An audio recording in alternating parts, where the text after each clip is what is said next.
ओम नमो नारायण। मित्रों, एक बार फिर से आप सभी व्यक्तियों का स्वागत करते हैं अपने YouTube चैनल 1008 उपाय तथा ओम नमो नारायण पर।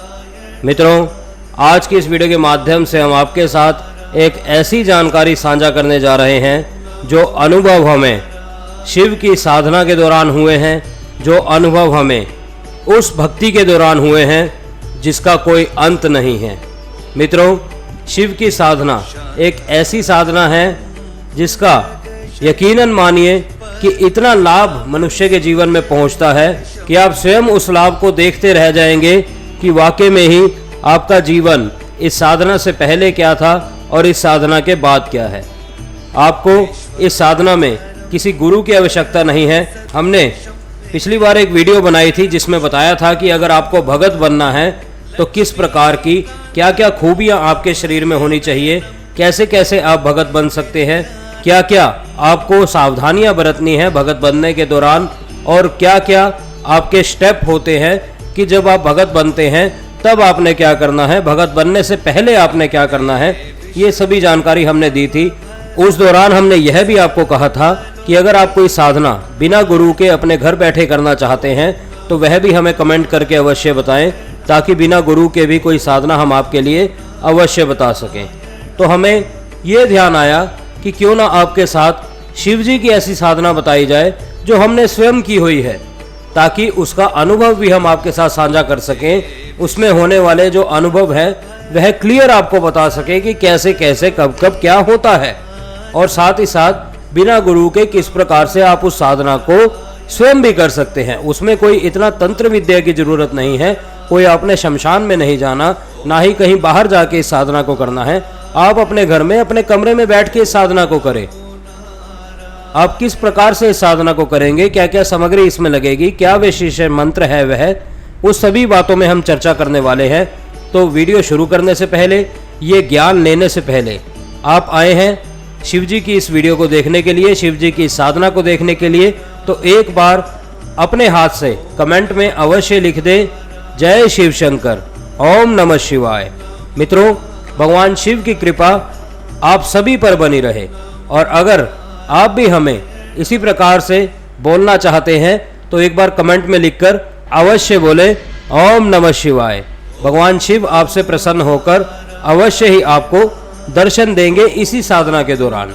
और वह साधना आपने कैसे शुरू करनी है, कब शुरू करनी है, ये ज्ञान हम आपको इसी वीडियो में देने जा रहे हैं। तो वीडियो शुरू करने से पहले हमेशा की तरह आप सभी व्यक्तियों से हमारा अनुरोध है, जो भी व्यक्ति इस चैनल पर नए हैं, पहली दफ़ा हमारी वीडियो को देख रहे हैं, वह वीडियो को लाइक कर दें और चैनल को सब्सक्राइब कर दें, ताकि आने वाले समय में ऐसी ही ज्ञानवर्धक जानकारियाँ आपको समय समय पर हमारे माध्यम से देखने को मिलती रहे। तो मित्रों, अगर बात करें शिव जी की साधना के बारे में, उससे पहले अगर बात करें कि साधना को कर कौन कौन सकता है, क्योंकि बहुत से लोगों के प्रश्न होते हैं कि मैं लेडीज़ हूँ, मैं इस साधना को कर सकती हूँ या नहीं, कि मैं अभी शादीशुदा नहीं हूँ, मैं इस साधना को कर सकती हूँ या नहीं, कि मैं प्रेग्नेंट हूँ, मैं इस साधना को कर सकती हूँ या नहीं। तो मित्रों, बहुत से लोगों के यह प्रश्न आते हैं, तो उनके लिए हमारा एक ही उत्तर है कि हर वह व्यक्ति इस साधना को कर सकता है जो शिव जी के प्रति थोड़ा बहुत भी प्रेम रखता है, जो शिव जी के प्रति थोड़ा बहुत भी लगन रखता है, और जो शिव जी को सच्चे दिल से चाहता है। हर वह व्यक्ति कर सकता है, चाहे वह लेडीज़ है चाहे वह जेंट्स है, हर व्यक्ति इस साधना को कर सकता है।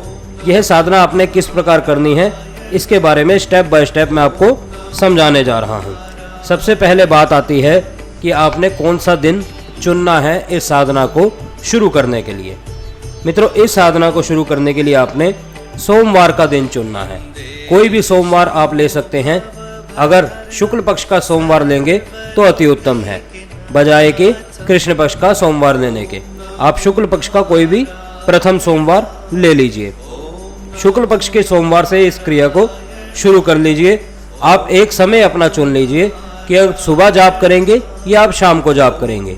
इस साधना में कोई ज़रूरी नहीं कि आप दोनों समय जाप करें, आप कोई भी एक समय चुन लीजिए।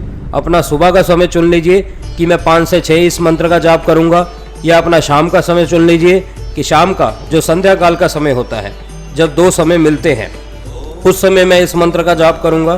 तो जो भी आपको आपके दिनचर्या के हिसाब से ठीक लगे वो समय आप चुन लीजिए। परंतु एक बात का हमारे खास तौर पर ध्यान रखिएगा कि अगर आप सुबह का समय, जो भी समय आप चुन रहे हैं, 6 से 7 या 7 से 8 या 5 से 6, जो समय भी आप चुन रहे हैं, वह समय आपने बनाए रखना है। ये नहीं करना कि आज 6 बजे जाप किया तो कल आप लेट हो गए, कल आपने 6:30 किया, परसों आप उससे भी लेट हो गए तो 7 बजे किया, और उसके अगले दिन आपको कहीं जाना था तो आपने 5 बजे ही कर लिया। ऐसा आपने नहीं करना। एक निश्चित समय अपना चुन लीजिए कि इस समय आंधी हो तूफान हो, आपने इस मंत्र का जाप करना ही करना है, चाहे कुछ भी हो जाए, चाहे कहीं पे भी आपको जाना आना पड़ जाए, आपने इस मंत्र का जाप करना है। आपने इस खास तौर पर ध्यान रखना है कि ये साधना जो है मैं आपको बताने जा रहा हूँ वो 21 दिनों की है और 41 दिनों की है। आपने 21 दिन की साधना अपनी यह देखकर लिख लेनी है कि आने वाले 21 दिनों में आपको कहीं जाना आना ना पड़े। अगर लेडीज़ है तो वह 21 दिन की साधना कर सकती है, अगर पुरुष है तो वह 41 दिन की साधना कर सकता है। अब आपने किस प्रकार से ध्यान रखना है, एक स्थान का आपने चुनाव कर लेना है। चाहे आप मंदिर के स्थान को चुन लीजिए, चाहे आपके कमरे में कोई ऐसा शुद्ध स्थान है वहाँ पे चुन लीजिए, आपके घर में कोई अन्य शुद्ध स्थान है वहाँ चुन लीजिए। जो भी स्थान का आप चुनाव कर लीजिए वो एक ही जगह होनी चाहिए। ऐसा नहीं कि आज आपने मंदिर में बैठ के जाप किया और कल आपने कमरे में बैठ के जाप किया। एक स्थान एक समय, इस बात का खास तौर पर ध्यान रखें। अब बात करें अगर इसमें इस्तेमाल होने वाली सामग्री की, तो इसमें कोई विशेष सामग्री नहीं है मित्रों। कोई आपने विशेष बाहर से कुछ नहीं लेके आना। एक घी का दीपक आपने जगाना है रोजाना, जिस समय आप साधना अपनी प्रारंभ करेंगे, यानी जिस समय आप मंत्र जाप अपना प्रारंभ करेंगे, रोजाना आपने घी का दीपक जगाना है और साथ ही साथ धूप अगरबत्ती दिखानी है। घी का दीपक, कुछ लोगों के मन में अभी ये भी विचार आएगा कि घी का दीपक जलाएं किस में, मिट्टी में जलाएं, आप कांसे में जलाएं या फिर किसी अन्य बर्तन में जलाएं, घी का दीपक किस में जगाएं। तो जो आप घर में जोत जगाते हैं घी की, उसी जोत में आप घी के जोत जगा सकते हैं उस समय। अब आपने किस बात का ध्यान रखना है कि माला कौन सी होनी चाहिए। जब बात आती है भगवान भोले शंकर की तो बात आती है रुद्राक्ष की। आपने 5 मुखी रुद्राक्ष की माला लेनी है संस्कारित। इस बात का आपने खास तौर पर ध्यान रखना है। ऐसा नहीं करना कि साधना आपने कल से शुरू करनी है तो आज आप बाजार गए, आप रुद्राक्ष की माला ले आए और अगले दिन आपने मंत्र जाप शुरू कर दिया। ऐसा नहीं करना मित्रों। आपने संस्कारित रुद्राक्ष की माला लेनी है। अगर आपको नहीं ज्ञान कि संस्कारित किस प्रकार किया जाता है तो घबराने की आवश्यकता नहीं है। हमने एक वीडियो बनाई हुई है कि अपनी माला को आप किस प्रकार से जागृत कर सकते हैं, किस प्रकार से संस्कारित कर सकते हैं। अगर वो विधि भी आपसे नहीं होती तो हमारा व्हाट्सएप नंबर हर वीडियो में दिया जाता है, आप हमारे द्वारा संस्कारित रुद्राक्ष की माला को भी प्राप्त कर सकते हैं बड़ी आसानी से। अब बात आती है आसन कौन सा ले, दिशा कौन सी चुने। आसन इसमें आपने लेना है लाल और दिशा आपने चुननी है उत्तर। उत्तर दिशा की ओर आपने मुख करके इसका जाप करना है, लाल आसन पे जाप करना है। अब बात होती है कि शुरू आपने किस प्रकार करना है। सोमवार का दिन भी आपका आ गया, एक समय भी आपने चुन लिया सुबह या शाम का, घी का दीपक भी आपने प्रज्वलित कर लिया, अपने स्थान पर लाल आसन पर आप विराजमान भी हो गए, संस्कारित रुद्राक्ष की माला भी आपके पास आ गई। अब शुरू कैसे करने। आपने एक लोटे में थोड़ा सा जल लेना है, उसमें थोड़ा सा गंगा जल मिला देना है। एक लोटे में थोड़ा जल लेने के बाद, गंगा जल मिलाने के बाद अपने सीधे हाथ में आपने जल लेना है। सीधे हाथ में जल लेने के बाद आपने यह बोलना है, हे परम पिता परमेश्वर, हे मेरे शिव शंकर, मैं आपकी साधना करने जा रहा हूँ। मैं के बाद आपने अपना नाम लेना है, यानी मैं अपने पिताजी का नाम, अपने स्थान कि मैं इस स्थान से आपकी साधना प्रारंभ कर रहा हूँ। 21 दिनों की या 41 दिनों की वह भी आपने बोलनी है। अगर आप लेडीज़ है तो आपको मंथली प्रॉब्लम भी होती होगी, तब आपने 21 दिन की साधना करनी है सब देख के। अगर आप जेंट्स है तो आपने 41 दिनों की करनी है, तो वो आपने साथ में बोलना है कि मैं 41 दिनों के लिए आपकी यह साधना करने जा रहा हूँ, मेरी इस साधना को सफल करें और मैं संकल्प लेता हूँ कि 41 दिन में आपके इस मंत्र का जाप करूँगा। इस प्रकार से बोलते हुए वह जल आपने जमीन पर छोड़ देना है। उसके बाद आपने गणपति जी का ध्यान करना है कि हे मेरे गणपति महाराज, मैं शिव जी की साधना को प्रारंभ करने वाला हूँ। मेरे इस कार्य में जो भी विघ्न बाधाएं हो वह सब आप दूर करें। उनसे यह प्रार्थना करने के बाद अब आपने, अगर आपके कोई गुरु हैं तो गुरु का ध्यान करना है कि हे मेरे गुरुदेव, मैं यह शिव जी की साधना आपके सानिध्य में कर रहा हूँ, और मेरे इस साधना में जो भी विघ्न बाधा आए उसको कृपया करके आप दूर करें। अपना आशीर्वाद मुझे दें ताकि मैं इस कार्य में सफलता ले सकूं। इस प्रकार से उनका ध्यान करने के बाद अब आपने मंत्र जाप प्रारंभ करना है। मित्रों, रोजाना आपने 2 माला का जाप करना है। इसका ज़्यादा मंत्र जाप नहीं है, रोजाना आपने 2 माला का जाप करना है। और यकीन मानिए मात्र आधा घंटा आपको लगेगा शुरुआती दौर में, और जैसे जैसे आपके 2 से 5 दिन बीतते जाएंगे आपकी स्पीड जो है मंत्र जाप की वह तेज होने लगेगी। अब ये मत सोचिए कि आपका समय जो है वह आगे पीछे हो गया। आपका शुरू करने का समय यानी मंत्र जाप शुरू करने का समय एक रहना चाहिए, अंत का समय हम नहीं कहते, क्योंकि धीरे धीरे आपकी स्पीड जो है वह इस मंत्र में बढ़ने लगेगी। और स्पीड बढ़ना अच्छी बात है। रोजाना आप जैसे जैसे इस मंत्र को पढ़ने लगेंगे रोजाना आपकी स्पीड में भी बढ़ोतरी होने लगेगी। अब क्या करना है मित्रों, रोजाना 2 माला का जो मंत्र मैं आपको बताने जा रहा हूँ उस मंत्र का जाप करना है। आप स्वयं देखेंगे कि जब आपके 11 दिन पूर्ण हो जाएंगे, 11 दिन पूर्ण होने के बाद जैसे जैसे आप इस मंत्र का जाप करते रहेंगे आपके अनुभव और तीव्र होते रहेंगे।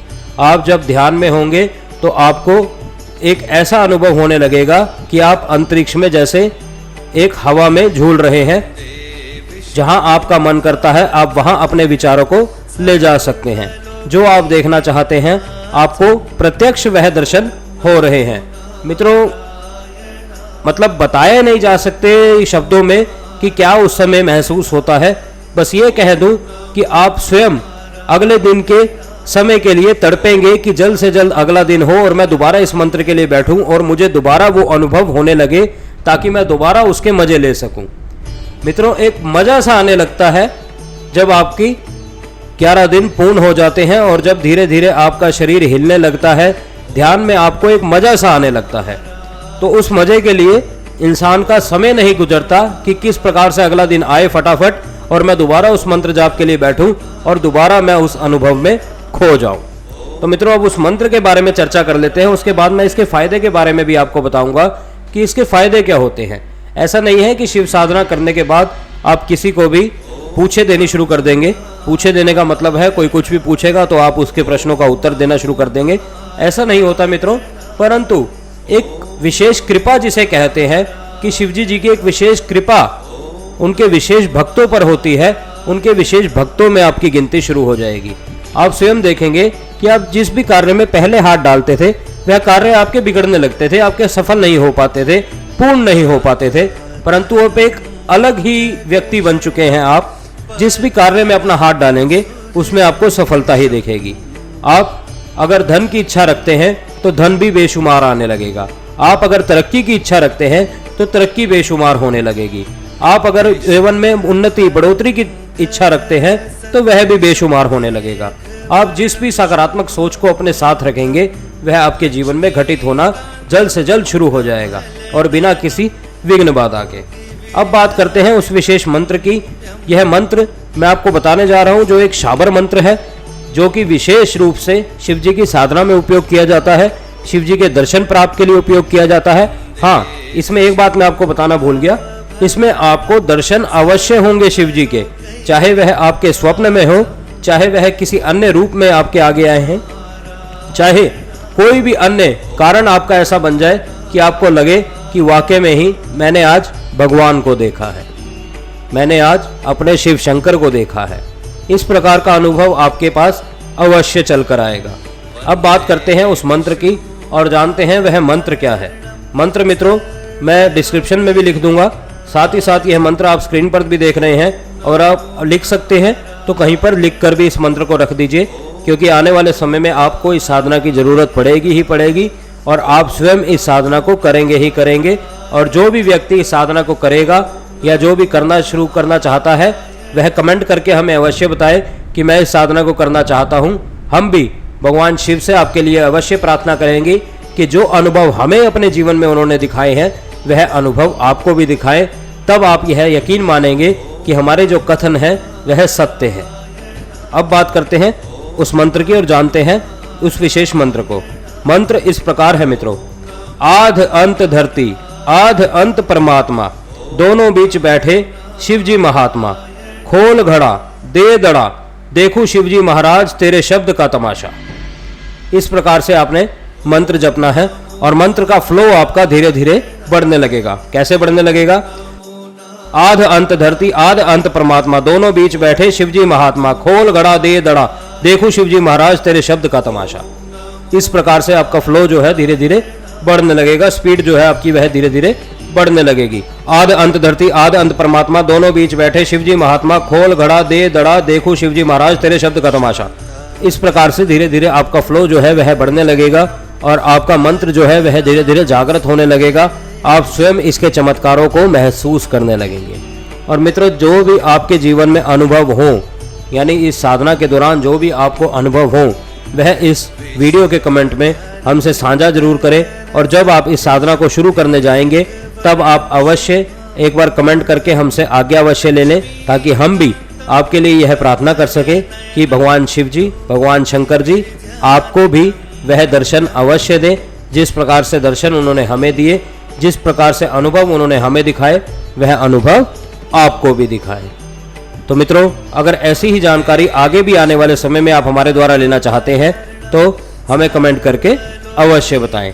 हम फिर मिलेंगे आपसे किसी अन्य वीडियो में, किसी अन्य जानकारी के साथ, किसी अन्य उपाय, किसी अन्य टोटके के साथ। तब तक के लिए आप सभी मित्रों से इजाजत चाहते हैं। ओम नमो नारायण, ओम नमो नारायण, ओम नमो नारायण।